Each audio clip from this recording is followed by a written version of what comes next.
Hello guys, welcome back to my channel. Today is the day 15 of our computer vision series. The link of the playlist is in the description below, so make sure to check out the entire playlist. Today we're going to see how we can create a virtual mouse using our OpenCV as well as pure Python. We're not going to complete a virtual mouse today because a virtual mouse has a lot of functions like clicking, like scrolling, like moving the cursor. We're only going to see how we can move the cursor in this part of the video, but in the next part we're going to see how we can click using our virtual mouse, and then later on we'll see how we can scroll using it as well. So stay tuned till the end of this virtual mouse series and you're gonna master how to create a virtual mouse. So yeah, there's nothing much to talk about. Okay, so this is actually a sequel of our previous video as well.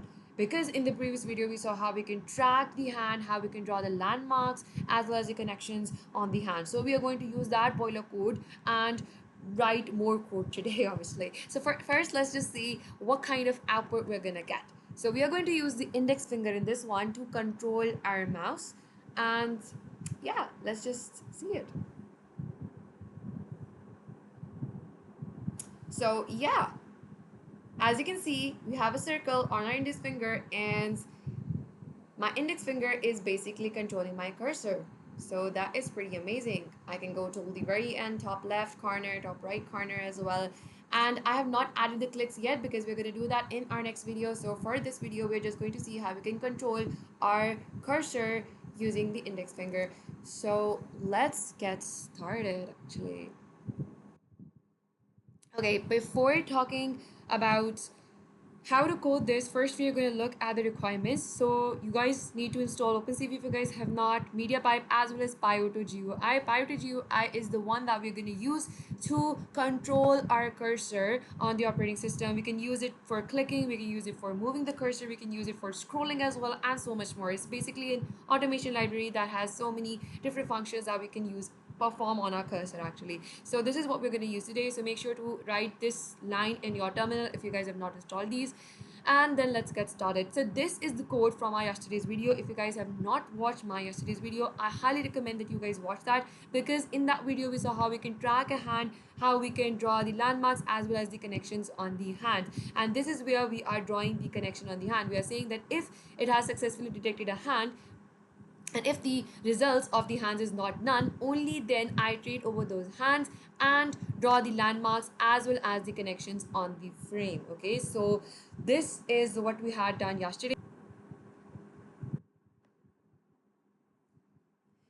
So I'm going to run this and you guys can see what we have achieved in this code so far. Yeah, so it's basically nothing. It is just drawing the landmarks as well as the connections on the hand. It's not doing any sort of other thing. Okay, we have not drawn a circle on our index finger yet, and my movement of the index finger is not even controlling my webcam or my cursor or anything. Okay, so yeah, so let's first see the steps that we have to follow in order to create a virtual mouse. Okay, so the first thing that we have to do is to detect our index finger, right? We have to detect the index finger somehow. We have to detect the landmark that is on the index finger tip so that we can control the cursor using that. Then the next step would be to convert our normalized, I'm gonna write norm over here, to convert our normalized landmark coordinates to the camera pixels. Why? So that we can draw the circle on our camera. Okay, and then I'll explain these in detail, so don't worry. Then we have to convert our normalized landmark coordinates to our screen pixels. Now why do we need that? So that we can control our cursor on the screen with respect to our index finger landmark, right? And the next step would be to smoothen it out so that just the movement of the cursor is smooth, but this is totally optional. So I'm going to write optional in front of it. This is totally optional. If you want to do it, you can, and it's going to work otherwise as well. And the final step would be to move the cursor. Okay, so these are the 5 steps that we are trying to achieve. So let's start with the first step, to detect the index finger. Now I told you yesterday in our yesterday's video that we have 21 landmarks in our hand according to MediaPipe. Okay, so let's see how we can detect the one on the index finger. So if you look at the documentation, you're going to see that we have these 21 landmarks starting from 0 ending on 20, and if you see, the eighth landmark is the one that is actually representing the index finger tip. So this is the eighth landmark that we need so that we can use it to move our cursor, and we can also use it to draw a circle on our frame, right? So let's do that. Let's first go and over here where we have detected our hand, okay, and where we are drawing the connections as well as the landmarks on the hand. So I told you it's the landmark number 8. So we're going to go and we are going to extract the landmark 8 by using the 8th index over here, and since this is going to return the index finger to me, so I'm going to save that in my index finger variable. Now, I showed you guys in our previous video as well that each landmark has three coordinates, x, y, and z. But all these three coordinates are actually normalized coordinates. Now, normalized coordinates are the ones whose values lies between 0 and 1. Now, this means that if I want to project this landmark onto my screen, if I want to draw a circle on my index finger, on my camera, on my webcam, I have to first convert that normalized pixel into my camera pixel so that I can draw a circle on top of my camera, on my webcam. This step is totally optional. If you don't want to draw a circle, then you can skip the next two steps that I'm about to do, okay? So the first step that I have to do if I want to project my index finger on my camera, if I want to draw a circle on my camera, is that I have to extract the width and the height of my frame. Okay, so to do that, as you guys know, that frame shape returns three things to me: first the height, then the width, and the number of channels. So I am going to unwrap my frame shape and save that in three variables: height, width, and the number of channels. Now the next thing that I would do is to convert my normalized landmark coordinates into my camera pixels. Now to do that, I am going to call those values as ix and iy because these are the x and y values of my index finger. So I stands for index finger over here, and I'm going to convert them. And how I'm going to convert them, I'm going to say index finger dot x, and I'm going to multiply it with the width of my frame. Okay, and same goes for the y axis as well. I'm going to multiply the index finger dot y with the height of my camera, of my webcam, of my frame. Okay, so this is going to give me my camera pixels, and now I can just use these coordinates that I have gotten to draw a circle on my index finger. Okay, because previously if I had used these two coordinates, index finger dot x and index finger dot y, I would not have gotten the correct result because those were the normalized pixels. So I'm going to use my OpenCV function, which is called as circle, to draw the circle. So first I'm going to tell where I want to draw the circle, so obviously on the frame, and then I have to tell the center of the circle. So it's going to be the new coordinates that I've just got, ix and iy. Then I have to tell the size of it, the radius of it. So I'm going to keep it as 10 because I don't want a big circle, I want a small circle. And then I have to tell the color, I'm going to keep that as green. So BGR, that's green. And then I'll write -1 over here. Why? Because I want my circle to be completely filled. Over here, I have to write the thickness value, right? But I want my circle to be completely filled, so I'm going to write -1 over here. And yeah, now you can see this step is optional, okay? These two lines that I've done over here, it's totally optional. You only have to do these steps if you want to draw the circle. If you don't want to draw the circle on your index finger, you can totally skip this step. So let's see what kind of a circle do we get. Okay, so now in addition to the landmarks as well as the connections, we're also getting green circle on our index finger. Okay, and even if I have two hands over here, it's going to mark a circle on my second hand as well. Why? Because it's detecting multiple hands. The code runs for multiple hands. Okay, so now that I've drawn a circle on top of my index finger, and the step was optional, it has no relationship with moving my cursor using my index finger. Okay, so now comes the important step: how we can move the cursor by moving my index finger. Now same steps that I did earlier over here.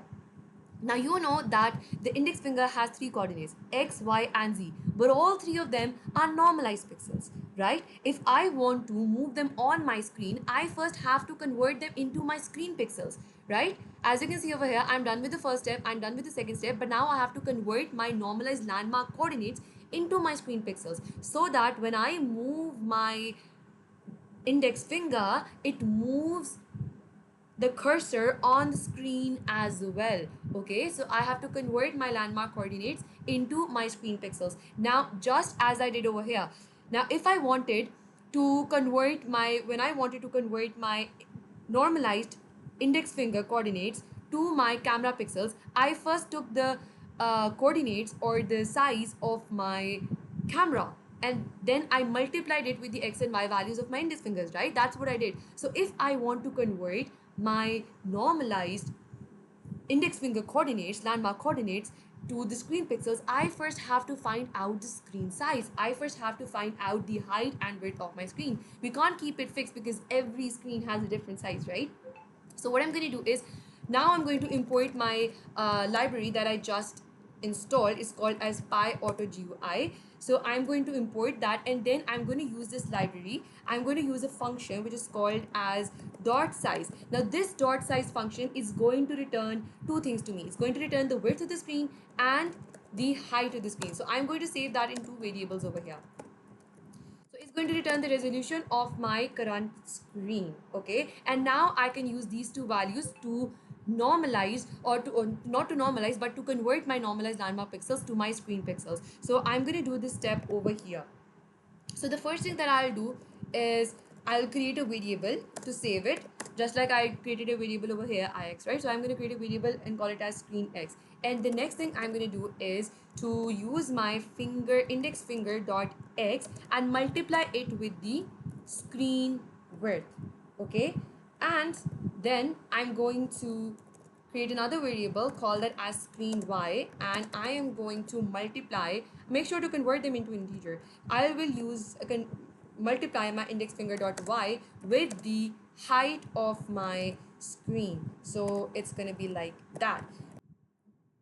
Now these are the screen pixels that I have just created. I have converted my landmark coordinates to my screen pixels, and now I just have to do one last step, which is to move the cursor. I will first show you the result without smoothing it out, and then I'll show you the result with smoothing it out, because this step is optional. Okay, so I'm going to directly move to my move cursor step. So how can I move the cursor along with my index finger? So to do that, I'm simply going to use the PyAutoGUI function, which is called as to move to, and over here I'll pass these two coordinates, okay, screen x and screen y.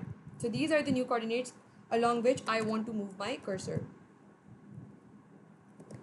Okay, and that is all. I hope there is no error. Now I'm going to run the code, and you guys can see how it is controlling, how the index finger is actually controlling our cursor. So PyAutoGUI helps us move the cursor in accordance to whatever coordinates that we want. And since we wanted it to move with respect to our index finger, that's how we coded it to be. So see, my index finger is now controlling my cursor, and it's doing it pretty well. Now, I have not smoothened it out yet, okay? So sometimes you might feel like your cursor is jittering a little bit, and it's not very smooth. Okay, so to overcome that problem, what you can do is you can actually smoothen it out, but as I told you earlier, it's totally optional. If you want to smoothen it out, you can. So the first thing that I'm going to do is I am initially going to set a smooth x and smooth y value, and I'm going to keep that as none, because initially I don't want to smoothen out my cursor. Okay, because as soon as my webcam opens up and my index finger is at the first position, obviously I don't want to smoothen that out, because I want my cursor to be at that exact position, right? So I'm going to say none and none over here. Then I'm going to set some alpha value. Alpha value, you can just say that it is you guys will see what it is in just a little bit. It's just how we are going to apply smoothing to our cursor. Okay, so now we are going to say that if this is the optional part, okay, we are going to say that if the value of the smooth x is none, okay, if it's none, you can just set the value of smooth x and smooth y to the screen x and screen y. Okay,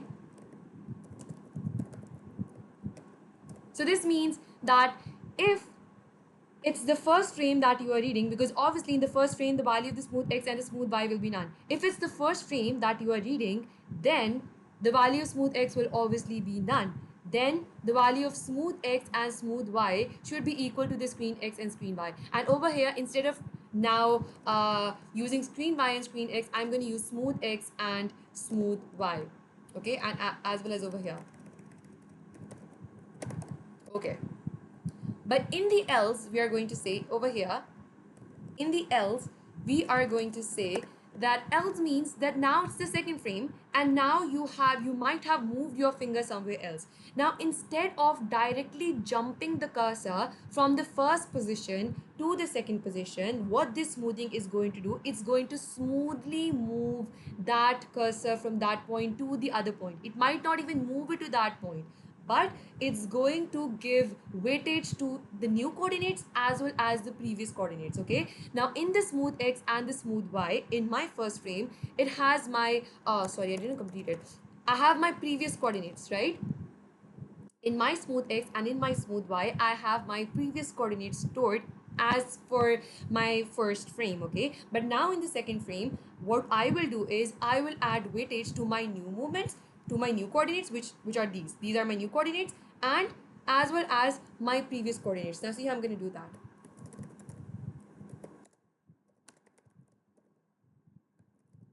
I'm going to use the alpha that I just created to give that weightage. So screen x over here is my new coordinate. So I'm going to give alpha weightage to it. Alpha, I defined a value which was 0.25. So the lower the value, the more smoothened out it will be, but make sure not to reduce it so much. Okay, and then I'm going to say 1 minus alpha over here, and then I'm going to multiply 1 minus alpha with my previous coordinate. Now the previous coordinate was smooth x. Okay, and the same step I'm going to repeat for my y axis. I'm going to multiply alpha with my new y value, which is screen y, and I'm going to add 1 minus alpha, and I'm going to multiply that with my previous value of the y-axis, which was smooth y. Okay, now whenever you move your index finger, it is going to use these coordinates to move your cursor. Okay, now you can see the difference. I'm going to run this, and you will see that now your cursor won't jitter, it won't jump from one position to another position as you move your index finger.